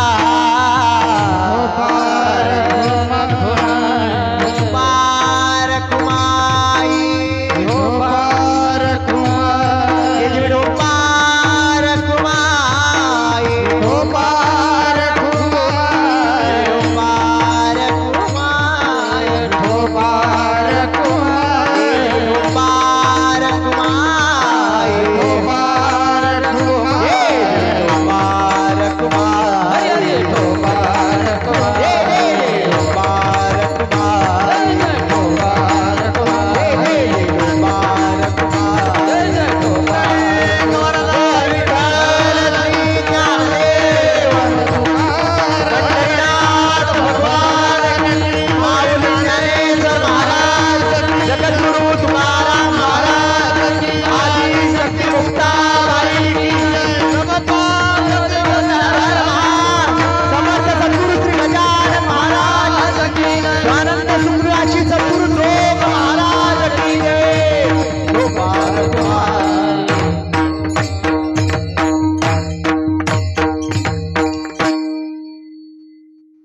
ब्राह्मण साहेब या 2-4 झाडं बुक करा, तुम्हाला रागीन नाही तर हे बोट पुशाकरता लावला बरं तो. हे बोट भरलं होतं नाही पुशाकरता लावला, म्हणजे त्याच्या कपायला लावलं म्हणून बोटही पुसल्या जाईल याच्याकरता लावला. विनोदाचा भाग सोडा मी कशा संतांच्या वचने वारी जन्मदुःख मिष्टान्न ते भूक निवारण. पण त्या ठिकाणी असं म्हटलेलं आहे, साधूकडे जाताना मन हे निर्मळ असावं, मनामध्ये कोणत्याही प्रकारचा विकार नसावा आणि संताविषयी संशय नसावा. कारण काही म्हणतात हे साधू चांगले, काही काही लोक म्हणतात आता शिरसायला कधी गेले शिरसाड्याला, शिरसाचे लोक काय म्हणतात, लहान पोऱ्यापासून तर म्हाताऱ्या माणसापर्यंत आमच्या गावातला मारुती जागृत आहे. मग शिरसाचा मारुती जागृत आहे, तोरण्याचा मारुती मेला का? राम सुद्धाजी महाराज सांगायचे वहां पर आपका भाव मर चुका है. कारण महाराज म्हटले भाव नाही तया सांगावे ते प्रीती, भाव नाही तया सांगावे ते प्रीती, भाव नाही तया सांगावे ते कीर्ती, भाव नाही तया सांगावे ते कीर्ती, भाव नाही तया सांगावे ते प्रीती, भाव नाही तया सांगावे ते प्रीती, भाव नाही तया सांगावे ते कीर्ती, भाव नाही तया सांगावे ते कीर्ती. आपुलाल्या मती पाखंडिया, आपुलाल्या मती, आपुलाल्या मती पाखंडिया, भाव नाही तया सांगावे ते कीर्ती, भाव नाही तया सांगावे ते कीर्ती. फुलाले मधी कांडिया, फुलाले मधी कांडिया, भाव नाही तर सांगावे ते कीर्ती, भाव नाही तर सांगावे ते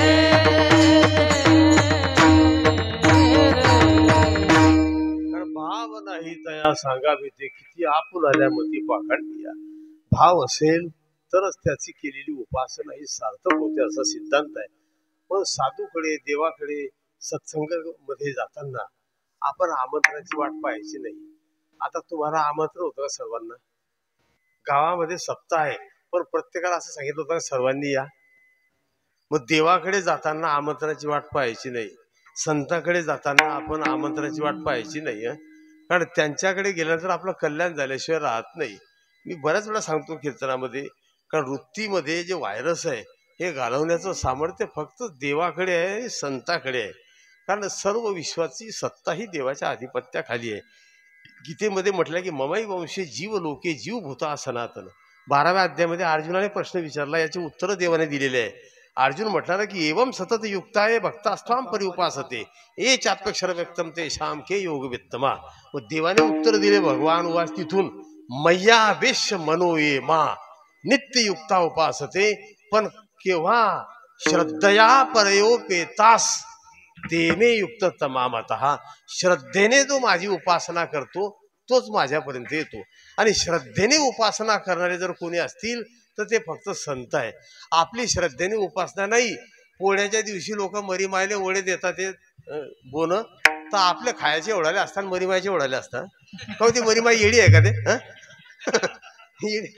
मी काही दुसरं सांगते, पण माझी आई त्या मरीमायला 1-1 रुपये ओढाले ओळेकडे. मी म्हटलं आई एवढे लहान ओढे कोणाला? म्हणे हे मरीमायला. म्हणलं आपला खायला ओढाले केले त्या मरीमायला. तू मुख्य होईस, तुला समजत म्हणे, तुला अक्कल नाही म्हणे, तर देव का खातो म्हणे.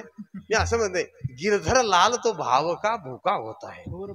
हे बा स्कंद पुराणामध्ये असं म्हटलेलं आहे, आपण घर बंद करून जरी गावाला जात असेल तर त्या दिवशी आपल्याला जेवढं खायला लागते तेवढं देवाला नैवेद्य दाखवायला लागतो. बरोबर, मग तो भाव आहे. आता ते श्रीमद भागवताच्या 12व्या स्कंदामध्ये याचा उल्लेख आलेला आहे. सांगण्यात तात्पर्य, साधूकडे देवाकडे जाताना कसं जावं, न बोलवता जावं. आणि न बोलवता जावं हे स्पष्ट म्हणणं तुकोबारायांचा अभंगाचे. तुका मने जवाडी न पाचारिता जावे. तुका मने जवाडी न पाचारिता जावे. तुका म्हणे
म्हणे जवळी न पाचारिता जावे संत चरणी भावे रिगावया संत चरणी भावे रिगावया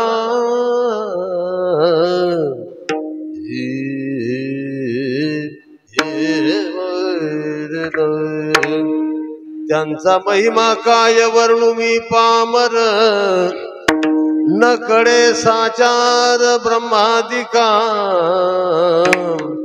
न कळे साचार ब्रह्मादिका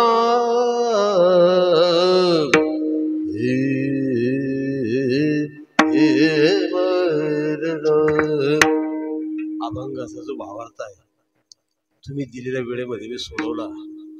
झाली सेवा आणि पांडुरंगाच्या चरणी समर्पित सेवेला पूर्ण विराम. ज्ञानेश्वर माऊली ज्ञानराज माऊली तुकाराम ज्ञानेश्वर माऊली ज्ञानराज